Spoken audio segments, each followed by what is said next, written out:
सोबत मराठीतील पार्श्वगायक मंगेश बोरगावकर आपल्यासोबत जोडले जात आहेत। मंगेशदा, स्वागत आपलं पुढारी न्यूजमध्ये। आजची प्रत्येकासाठी अस्वस्थ करणारी बातमी म्हणजे आज आपल्यासोबत आशा भोसले हे नाव नाही आहे। खरं तर त्यांचा स्वर हा कायम चिरंतन असणार आहे, त्यांच्या आठवणी चिरंतन असणार आहेत। पण वैयक्तिक मंगेश, प्रश्न तुमच्यासाठी असा असेल, आशाताईंचं जाणं किती दुःखदायक आहे आणि किती अस्वस्थ करणार आहे? नक्कीच। नमस्कार सर्वांना। आणि आशाताईंना आम्हा सर्व तरुण कलाकारांकडून मी मानवंदना देतो, आदरांजली देतो।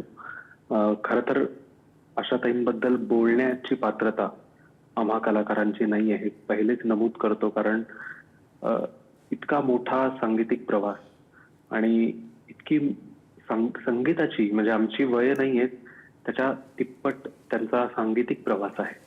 आणि मला असं वाटतं की कला साधक म्हणून आम्ही सदैव, माझ्या पिढीतले सर्व कलाकार आम्ही ताईंकडून प्रत्येक गोष्ट शिकत आलोय। त्यांचा मला जसं मला गाणं शिकवलं गेलं, मी गाणं सुरू केलं तेव्हा मला आठवतो की लहानपणी नाट्यसंगीताची त्यांची कॅसेट असेल, ऋतू हिरवा हा त्यांचा भावसंगीताचा अल्बम असेल, अनेक चित्रपट गीत असतील, ही आम्ही अभ्यास म्हणून शिकत होतो की कसं गायलं पाहिजे, भावसंगीत कसं गायलं गेलं पाहिजे। सोबतच शास्त्रीय संगीताची त्यांची जी तयारी होती, म्हणजे नाट्यसंगीत, विशेषतः त्यांच्या वडिलांकडून त्यांना जो वारसा मिळाला होता दीनानाथ मंगेशकरांकडून, मला वाटतं त्या समर्थपणे त्या चालवत पुढे जात होत्या।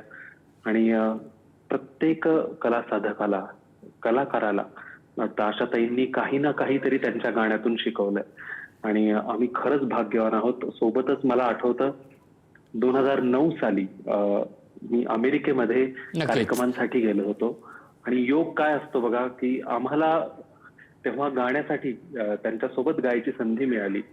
तर मला वाटतं हे एक भाग्य आहे आणि सदैव पदोपदी त्यांच्याकडून आम्ही शिकतच। नक्कीच मंगेश, नक्कीच प्रत्यक्ष सहवास हीच एक फार मोठी देणगी आपल्याला प्रत्येकाला किंवा त्यांच्यासोबत असणाऱ्या सहकलावंतांना मिळाली, हे मात्र नक्की। तुर्तास धन्यवाद मंगेश या सगळ्या संवादाबद्दल।